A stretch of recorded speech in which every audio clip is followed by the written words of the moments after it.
बैठक झाली त्यामध्ये तुमच्या पक्षात समन्वय नव्हता म्हणून कोणी नेता येऊ शकला नाही की काय नेमकं? अरे हे तुम्हाला सांगतोय की आम्ही त्यांना त्या ठिकाणी सांगितलं होतं आम्हाला येणं अवघड होतंय कारण का तिथं आलं तर मोठेच नेते यावे लागतात, पण काल बरेच मोठे नेते वेगळ्या वेगळ्या ठिकाणी अडकलेले असल्यामुळे आणि माझ्यासारखा छोटा नेता नाहीतर कार्यकर्ता हा दिल्लीत अडकल्यामुळे त्या बैठकीला आम्हाला तिथं येता आलं नाही. पण याच्या पुढे आम्ही एकत्रित महाराष्ट्राच्या वतीने लढताना आपल्या सगळ्यांना बघायला मिळेल.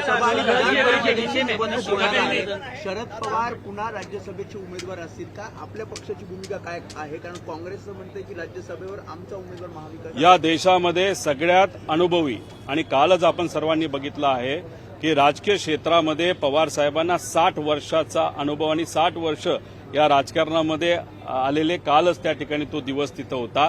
त्यामुळे या देशामध्ये एवढा राजकीय अनुभव असणारा अजून दुसरा कुठलाही नेता नाही. त्यामुळे पवार साहेबांच्या अनुभवाचा फायदा हा राज्याला आणि त्याच्याचबरोबर देशाला 100% त्या ठिकाणी होऊ शकतो. त्याच्याचबरोबर अजितदादांची सुद्धा इच्छा होती की पवार साहेब हे राज्यसभेमध्ये अजून एकदा त्या ठिकाणी गेले पाहिजे. आमच्या पक्षातली सुद्धा इच्छा आहे, पण पवार साहेबांना अजून या बाबतीत आम्ही विचारलं नाही. त्याच्याचबरोबर राऊत साहेबांनी इच्छा व्यक्त केली की पवार साहेब जर इच्छा दाखवत असतील राज्यसभेत जायची तर आम्ही तिथं पाठिंबा देऊ.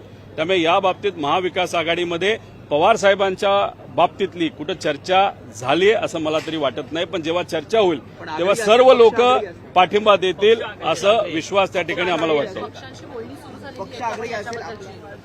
पक्ष आधी पवार साहेबांशी त्या ठिकाणी बोललं जाईल. पवार साहेबांची तब्येत ही थोडीशी नरम असल्यामुळे पण आता ती चांगली आहे, त्यामुळे त्यांच्याशी डायरेक्ट कुणी तिथं संवाद या बाबतीतला केला नसावा. पण पुढच्या 2 दिवसामध्ये पवार साहेब जेव्हा मुंबईत येतील तेव्हा आमच्या पक्षातले काही नेते सुप्रियाताई हे त्यांच्याशी बोलून मग इतर पक्षाचे महाविकास आघाडीतले जे पक्ष आहेत त्या नेत्यांना त्या ठिकाणी आम्ही बोलू शकतो, बोललं जाईल आणि त्यांच्या पाठिंब्याने पवार साहेबांना जर इच्छा असेल तर ते नक्कीच राज्यसभेवर जातील. पण ही संवाद होत असताना अजितदादा पक्षाबरोबर आमचा संवाद होईल असं आम्हाला वाटत नाही, कारण दादांची ती इच्छा होती. पण आता या पक्षाची इच्छा आहे का हे त्या पक्षाच्या प्रमुखांना त्या ठिकाणी माहिती.